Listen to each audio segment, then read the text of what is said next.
Have you ever wondered about the bones of a story? What did the outline look like before the characters hijacked it? Ophelia Kee always wondered the same things about her own stories.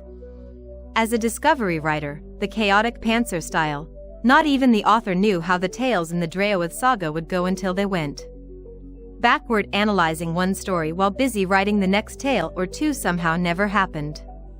Apparently, OK put things off long enough, and some fancy computer magic will provide us with those long-wished-for story overviews. We can finally X-ray the tales from the dream and see their skeletons. Shall we investigate the next story in the dream? Okay, so let me ask you something. What if the only way to heal from being a victim was to willingly become a slave? It's a heavy thought, right? Well, today we're diving into a paranormal romance that takes that exact idea and runs with it. It completely flips our expectations about power, trauma, and what it means to heal. We're talking about a story where the lines between predator and prey get really, really blurry. And right from the get-go, the book hits you with this dedication. For anyone who ever thought there was no way out, I mean, wow, that just grabs you, doesn't it? It sets the stage perfectly. You know you're about to go on a journey out of some serious darkness, but it also whispers that there might be a little bit of hope at the end. It's the perfect way to pull you into the intense story that's coming. All right, Section 1, Welcome to the Dream. Before we can really get into the characters, we've got to understand the world they live in. And trust me, this is not our reality. We're talking about a place that's a whole lot more magical and a whole lot more dangerous. So this place is called Draoithe, and the best way to think about it is like a magical sanctuary. It's literally a dream world where every myth, every legend you've ever heard of, it's all real. But there's a problem. This dream world is in serious trouble. The magic is all out of whack, totally unbalanced, and the people living there are in this desperate fight to fix it. And a lot of the time, that fix comes from finding their fated mates. This big, epic struggle for balance, that's the backdrop for everything that's about to happen. Okay, let's get into the characters. Section 2 is all about the broken griffins. And this is where things get really interesting. We're about to meet some of the most powerful predators in this entire world, or at least who they're supposed to be. Their reality is something else entirely. So meet Edward and Jacques. They're griffin shifters, and even as kids, people knew they were going to be incredibly powerful.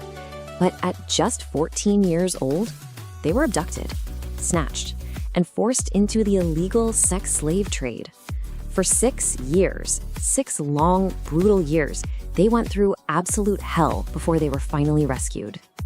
And this is what's so heartbreaking about their situation. Look at the difference here. What they should be are these powerful alpha predators.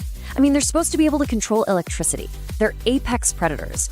But what they became is the total opposite.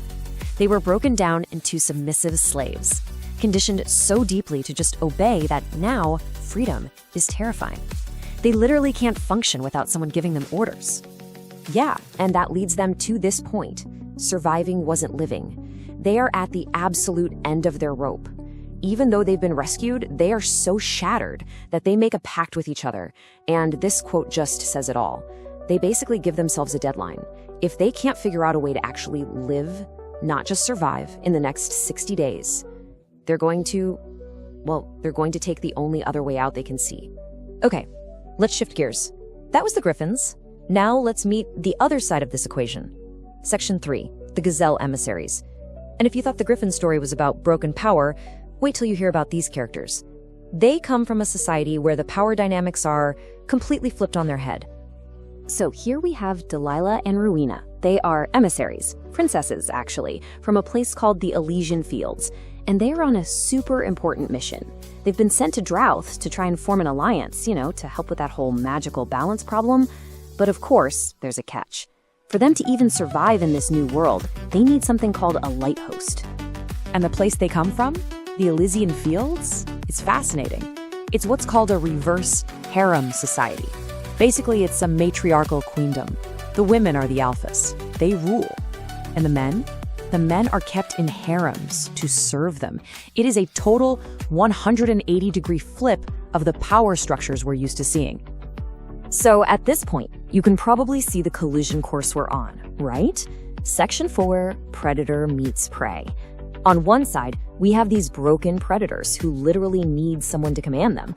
And on the other, we have dominant prey, who are built to give commands. So what happens when these two groups finally cross paths?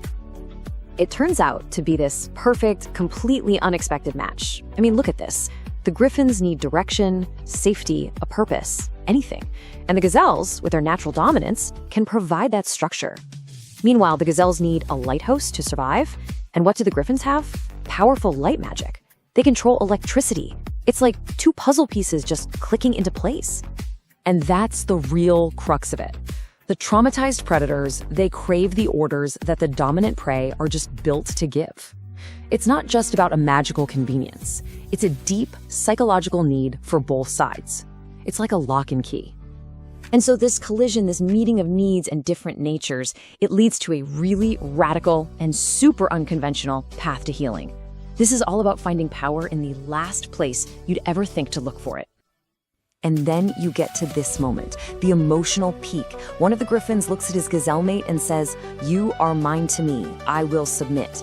And you have to understand, this isn't him giving up. It's not a cry of defeat. It's a declaration. It's a choice. It's him claiming his place. This is the moment they stop seeing their past as a weakness and start using it as the foundation for something new. So let's just trace that journey one more time. First, you have the trauma and the rescue, which leaves them completely lost in their own freedom. Then they get this confusing mission to assist the gazelles. Out of that mission, this undeniable, fated mate connection forms. And all of that leads to the final, most important step. They choose submission. They willingly become slaves to their mates. And this right here, this is the entire point of the story. By choosing to submit, they redefined their entire past. It's not just a story about being victims anymore. Instead, that trauma becomes the bedrock for a consensual, powerful, and healing bond. The choice, the act of choosing, is what changes everything. So that leaves us with this really provocative question, right?